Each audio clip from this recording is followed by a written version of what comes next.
Magandang araw sa inyong lahat. Ngayon ay pag-uusapan natin ang panulaan sa panahon bago dumating ang mga Kastila at panulaan sa panahon ng propaganda at himagsikan. Bago ang lahat, ano nga ba ang panulaan? Ito ay isang uri ng sining at panitikan na nakilala sa malayang paggamit ng wika sa iba't ibang anyo at estilo. Pinagyayaman ito sa pamamagitan ng mga tayutay at mga matatalinghagang pananalita at mga simbolismo. Noon pa man ay sinasabing mayaman na ang panitikang Pilipino. Tayo ay may sarili ng panitikang nagtataglay ng kasaysayan ng ating lahi bago pa man dumating ang mga Espanyol at iba pang mga dayuhan sa bansa. Ngayon ay dadako naman tayo sa akdang pampanitikan na lumaganap sa panahon ng katutubo. Una ay ang salawikain. Ito ay nakaugalian ng sabihin at nagsisilbing batas at tuntunin ng kagandang asal ng ating mga ninunong naglalaong mangaral at pumakay sa mga kabataan sa pagkakaroon ng kabutihang asal. Ang halimbawa nito ay aanhin pa ang damo kung patay na ang kabayo, ang hindi lumingon sa pinanggagalingan, hindi makararating sa paroroonan.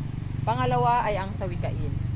Ang mga sawikain ay nagtataglay ng talinghaga sapagkat ito ay may nakatagong kahulugan. Sa ibang sanggunian ay tinatawag din itong idioma o kaya naman ay euphemistikong pamahayag. Halimbawa nito ay putak ng putak, batang duwag, matapangkat nasa pugad. Pangatlo ay ang bugtong. Ang mga bugtong ay panulaan sa pamamagitan ng paglalarawan. Ito ay binipikas ng patula at may 5 hanggang 12 pantig. Ang mga Tagalog ang pinakamayaman sa bugtong. Halimbawa, bubong kung liwanag, kung gabi ay dagat. Ito ay banig. 2 katawan, tagusan ang tadyang, ito ay hagdan. Sunod naman ay palaisipan. Ito ay nasa anyong tuluyan na kalimitang gumigising sa kaisipan ng mga tao upang bumuo ng isang kalutasan sa isang suliranin. Ito ay nangangulugan lamang na ang sinuunang Pilipino ay sanay mag-isip at kanilang itinamana ito sa kanilang apo. Halimbawa, sa isang kulungan ay may 5 baboy na inaalagaan si Mang Juan. Lumundag ang isa, ilan ang natira? Sunod ang bulong. Ang bulong ay ang mga pahayag na may sukat at tugma na kalimitang ginagamit sa pangkulam o pangkontra sa kulang, engkanto at masamang espiritu. Halimbawa, huwag magagalit kaibigan, aming pinuputo lamang sa amin na pag-uutusan. Ngayon, ating tatalakayin ang 3 dahilan ng kalagaan ng pag-aaral ng Kantahing Bayan. Una, ang Kantahing Bayan ay nagpapakilala ng Diwang Makata. Ang pangalawa, ay ang Kantahing Bayan natin yung papayag na tunay na kalinangan ng lahing Pilipino. Ang pangatlo, ang Kantahing Bayan ay bunga ng bulaklak ng matulaing damdamin galing sa puso ng kaluluwang bayan. Magandang hapon sa lahat. Ako pala si Queen Kimberly Valdez of Dimaga. Ngayon ay tatalakayin naman natin ang epiko. Ano ang epiko? Ang epiko ay kwento ng kabayanihan. Punong-puno ito ng mga kagilagilalas na pangyayari. Mayroon tayong iba't ibang klase ng epiko.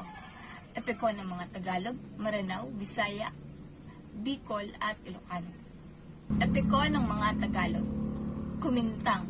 Ang epikong ito'y kasaysayan sa pagsusugo ng Haring Suliman sa kanyang 3 anak na sina Bagtas, Mandukit at Dikyaw, buhat sa kaharian ng Hapahit tungo sa Mai at lungsod na bahagi ng kahariang Luntong. Maraming salawakiin at kasabihan ng gagaling sa Kumintang. Epiko nagbagabara daw, ang darangan ng mga muro. Ang mga murong ito ay nasa panahon ng Homer. Tinatawag nilang darangan ang kanilang mga Iliad at Odyssey. Ang darangan ay maituturing na pinakamatandang epikong Pilipino at isa sa pinakamahaba. Indarapat at Sulaiman. Ito ay itinuturing na alamat ng Mindanao. Ito ay napatutungkol sa magigiting na pakikipagsapalaran ni Emperador Indarapatra ng kaharian ng Mantapuli. Epiko ng mga Bisaya. Maragtas. Ito ay tungkol sa kasaysayan ng mga nagsitakas na 10 datong malay dahil sa kalupitan ni Sultan Makatunaw ng Borneo. Ang karaniwang banghay ng mga epiko. Ang pag-alis o paglisan ng pangunahing tauhan sa sariling tahanan. B. Pagtataglay ng agimat o anting-anting ng pangunahing tauhan. C. ang paghahanap ng pangunahing tauhan sa isang minamahal. D. Pakikipaglaban ng pangunahing tauhan. E. Patuloy na pakikipagdigma ng bayani. F. Pamamagitan ng isang bathala para matigil ang labanan. G. Ang pagbubunyag ng bathala na ang naglalaban ay magkadugo. H. Pagkamatay ng bayani. I. Pagkabuhay na muli ng bayani. J. Pagbabalik ng bayani sa sariling bayan. K. Pag-aasawa ng bayani. Panulaan. Lahat ng mga ito ay panulaan bago ang panahon ng mga Kastila. Purong gawa ng ating mga katutubo at mga ninuno. Panulaan sa panahon ng mga Kastila. Sinabi ni na Angeles Matanzot, Panganiban, 1992, na bago pa dumating sa Pilipinas ang mga Kastila, ang ating mga ninuno ay marunong ng bumasa at sumulat. Ngunit, ang pumasok ng mga Kastila ay halos biglang naging mangmang ang mga katutubong Pilipino. Gayon pa man, ang likas na matatandaan ng uri ng panitikan ay mananatili pa ring buhay sa mga labi ng mga mamamayang Pilipino. Kaya upang mapaunlad ang mga Kastila at mapalaganap ng mapamanalatayang Katoliko, Apostolika, Romano ay unti-unti nilang pinag-aralan ang mga tula ng ating mga ninuno sa lahat ng pagkakataon at sa lahat ng pangyayari. Ang mga sumulat nito ay kinilala sa tawag na Ladino. Nakakabatid ng mga dalawang wika. Ang ganitong uri ng tula ay hinangaan ng marami.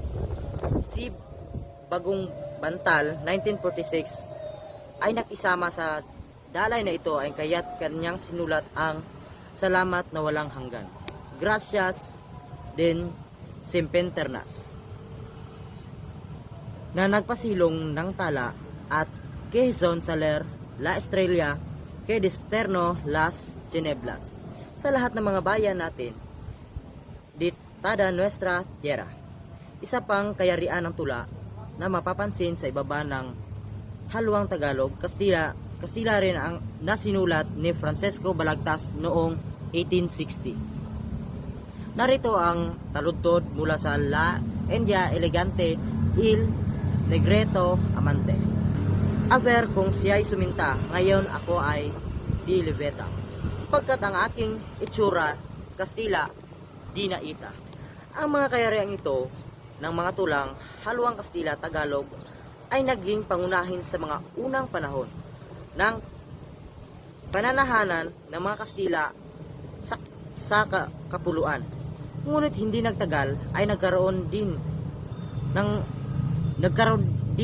nga ng mga maipapalagay na tunay na tula, at ito'y unang isinulat ni Felipe de Jesus sa pugad sa inang maalagad ay di makalipad hanggat sa di makapakpak loob ninyong nasilakbo. Parang ninggas alipato sa alap-ap ng tungo ay bago hamak na abo. Ngayon ay dadako naman tayo sa panulaan, panahon ng propaganda at himagsikan. Noong panahon ng himagsikan at propaganda, ang mga panulaan ay ginagamit upang magpakalat ng mga mensahe at ideolohiya sa mga tao. Ito ay isang paraan upang magkaroon ng pagkakaisa at ipakita ang pagsuporta sa rebolusyon. Ang mga panulaan ay naglalaman ng mga tulang nagpapahayag ng pagkamuhi sa mga dayuhang nanakop at pagmamahal sa sariling bayan. Ito ang mga tula na may malalim na kahulugan at nagbibigay ng inspirasyon sa mga tao upang lumalaban para sa kalayaan ng bansa. Sa mga panahong ito, ang mga Makata ay nagsulat ng mga tula na tumutugon sa pangangailangan ng mga tao. Ito ay mga tula na may temang pagkakaisa, pagmamahal sa bayan, at paglaban sa kawalan at kalayaan. Ang mga panulaan ay naging isang mahalagang bahagi ng propaganda sa panahon ng himagsikan dahil ito ay isang paraan upang magpapakalat ng mensahe sa mga tao. Sa pamamagitan ng mga tula, ang mga revolusyonaryo ay nagpapakita ng kanilang pagsuporta sa rebolusyon at pagmamahal sa bayan. Iyon lamang po at maraming salamat.